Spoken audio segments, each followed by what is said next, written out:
आज मैं आपको दिखाता हूँ नागपुर शहर का एक और कचरा घर जो कारपोरेशन ने तैयार किया है। ये देखो, लोगों की जमा पूंजी, कोई ब्याज पे पैसे लाता है, कोई लोन लेता है, कोई थोड़े थोड़े इधर उधर उधार करके जो जमा करते पैसे, उनसे बनाया हुआ एक कचरा घर जो कारपोरेशन लोगों के, जो कोई 2 रुपए 5 रुपए के लिए धंधा करते हैं, उनकी चीजें, किसी का टेबल, किसी का ये देखो सामान, उन लोगों के दुकानों के सामान की व्यवस्था किस तरह से रखी।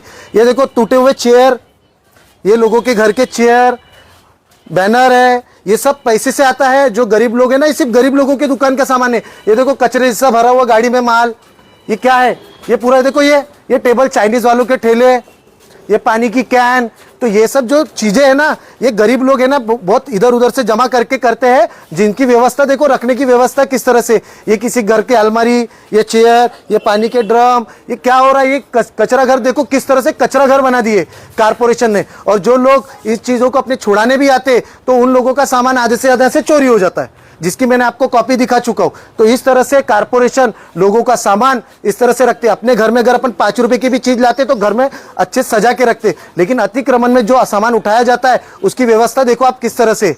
ये कारपोरेशन की जगह है और कारपोरेशन के अधिकारी किस तरह से लोगों का सामान कचरे की तरफ फेंक फाक, तोड़ फोड़ सब कर चुके। तो इस तरह से कारपोरेशन के अधिकारी ये जो काम कर रहे, इन पे आवाज उठाने वाला है। यहाँ के मुख्यमंत्री कोई चुप है, यहाँ के हमारे केंद्रीय मंत्री नितिन गडकरी साहब चुप है, हमारे एरिया के आमदार भी चुप है, सबको दिख रहा है। बस राकेश भाऊ, हम कुछ लोग हर बार आते लोगों की मदद करने की, भैया उनका सामान वापस करो, लेकिन ये सामान इन लोगों ने स्टॉक में रखे। एक आध दिन ये लोग, कारपोरेशन को तो भूख बहुत लगी है, तो नीलामी करके ये भी सामान बेच देंगे, क्योंकि ये भूखे लोग हैं, भूखे नंगे। एक का ठेला चोर के बेच रहे, किसी का कपड़े उठा के लाए ऊन के, वो स्वेटर, वो स्वेटर की 2 बोरी बेच डाले, और सिलेंडर बेच डाल रहे किसी का। तो ये भी सामान आज नहीं कल आप लोगों का जो जनता का सामान है वो बेच दिया जाएगा। तो कारपोरेशन किस तरह से चोरी करती है ये आपके सामने।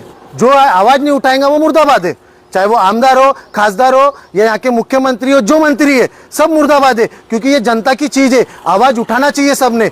जो खुलकर बोलेगा वो संविधान को मानने वाले लोग हैं, क्रांतिकारी लोग हैं। ये नेता गीता जो है ना आते जाते रहेंगे, लेकिन जनता की चीजें कौन बोलेगा, कौन बोलेगा? कोई बोलने वाला है क्या यहाँ पे? बोलना चाहिए, चाहे कोई भी पार्टी का हो। मैं भी जिस पार्टी से आता मैं उनको भी बोलूंगा कि भैया आप लोग यहाँ पे क्या अंधे बने बड़े हुए, चाहे बीजेपी हो, कांग्रेस हो, बीएसपी हो, इतने जो लीडर पैदा है वो लीडर कहा जाते। ये जनता का सामान सड़ रहा है, कारपोरेशन के अधिकारी सड़ रहे, अपने काम कराने के लिए सब ऑफिस में बैठते, लेकिन जनता की चीजें यहाँ टूट फूट पड़ी है। कोई किसी की, जनता का किसी को परवाह नहीं है आज की रेट में। और बीजेपी सरकार जो सत्ता में, वो तो पता नहीं कौन सा अंधाधुन वाला चश्मा पहन के बैठी है और लोगों का सिर्फ सामान लूटने का काम कर रही है। देने का तो कुछ नहीं, लूटने का तो सब कुछ। तो ये इस तरह से पहाड़ जमा हुआ है यहाँ पे।